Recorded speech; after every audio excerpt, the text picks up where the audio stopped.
Welcome back to the Sports News Analysis YouTube page, where I'm continuing my Week 16 NFL previews and predictions. So be sure to subscribe to my page here on YouTube to get all of my daily sports talk videos delivered directly to your inbox. The New Orleans Saints will travel down to Big D to take on the Dallas Cowboys in a game with very big playoff implications for the Cowboys. Saints come in with a record of 6-8, and most recently off of a resounding win over Tampa Bay at home 41-0 last week. And the Cowboys come into this game off of a very emotional win last week.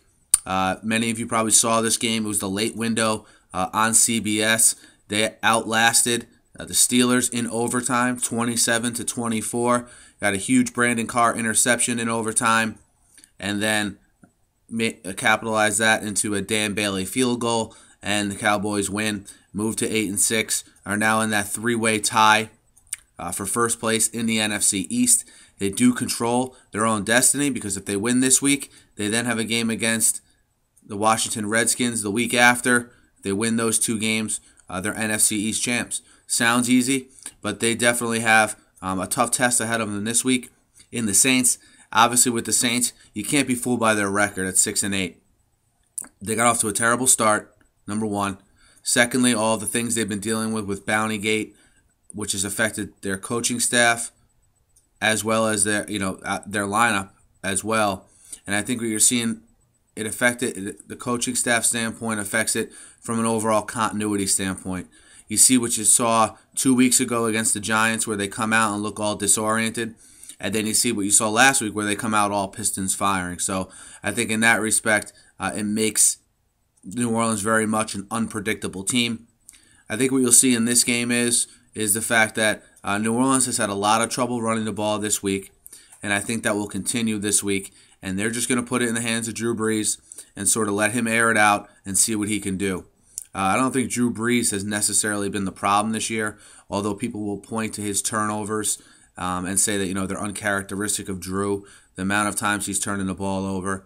Well, I'll tell you that without a running game and without a defense that he can depend on, he's got to make things happen, or this team won't win. And I think one thing you got to have to give Brees credit for is he kind of puts caution to the wind. He's not worried about his stats. He's worried about winning. And in the process of winning, if in a couple games he turns the ball over more than he's used to, well, I think someone like Drew Brees is okay with that, because he has the mentality that, I'm trying to get the win. And I don't think he can be knocked for that. He's one of the top 4 or 5 quarterbacks in the NFL, in my opinion. And it'll be interesting to see heading into the offseason how they handle the Sean Payton situation, because I think you need to get that continuity back as soon as possible. And, I'm not sure if they're not allowed to extend Sean Payton right now because he's still suspended, or they're just taking a wait-and-see approach. But he'll be a valuable commodity to other teams. So I think personally they should lock him up right away for the overall impact he has on the team, his play-calling abilities, and the overall impact he has on the play of your most important player, which is Drew Brees. But again, in this particular game, I think the problem for New Orleans is going to be their defense, because Dallas comes in. Now that DeMarco Murray is back, Dallas is one of those rare teams that has a dual threat on offense. They have the ability to pass the ball, obviously, and they now have the ability to run the ball that Murray is back healthy. If you saw Murray last week, although his numbers weren't great, the guy just runs hard, and the guy is such a difference maker for them when he's healthy and in the lineup.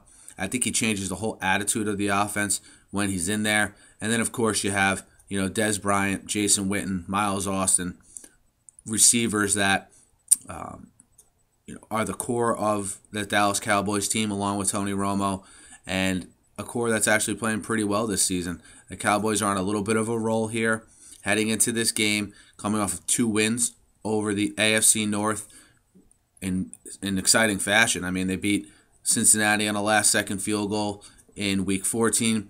Last week, obviously, the Steelers. So they're building momentum heading into this game. New Orleans comes in hot after winning last week. So I think this is going to be a pretty high-scoring game. I think the difference will come down to the fact that I don't think New Orleans will be able to run the ball at all. I think that'll put Brees in very predictable passing situations. And I think the Cowboys can do enough, whether it's force that 1 or 2 turnovers or run the ball with Murray to keep Breeze off the field.